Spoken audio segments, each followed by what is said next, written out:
No one does anything significant without the contributions of many others. And I think back and I think about the tremendous mentors I had that I worked for, that saw something in me that they valued and gave me opportunities probably before I was really ready, but they believed in me.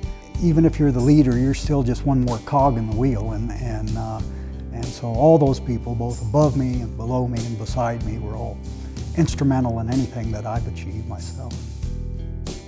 A great leader learns where to lead from. And so from the standpoint of project execution, Fred he had that knowledge of where he needed to be at the right time. He always had his facts straight, always had his bases covered. So he really never had to worry about Fred and his team because he ran a tight ship. You know, he had great coaching skills. He could coach these team members to achieve their very best. And that always showed up in the results that he achieved. And the projects that he ran, the plants that he operated were always kind of the best that we had achieved up to that point. So he would always be focused on developing systems and procedures and practices that would make these performances repeatable and sustainable and accomplish some extraordinary things. Fred taught us how to really set a high standard and motivate others. You look at this group of project managers that Fred developed. They now cover the world. They're probably doing $5 billion worth of projects after Fred left. And when we all get together and work on a project, we always say to ourselves, what would Fred think? What would Fred do? Well, what's going to restore the U.S. to competitive efficiency is if we can do these projects at a good cost, and Fred showed the way to make that happen.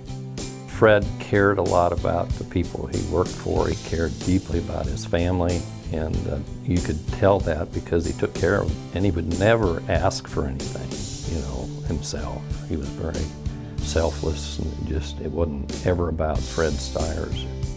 And that's why Fred was so successful in his career and with his life and his family's.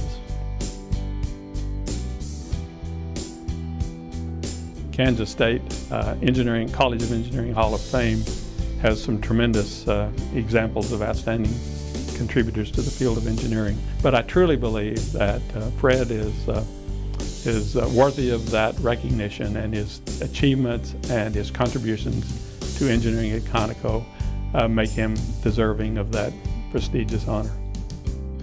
They could not have picked a better guy and a better example of someone who has taken what they learned at your university and applied it to your industry and the world, and that you're an example to all the engineering students there at the university. So have a wonderful evening, Fred and Esther, and congratulations.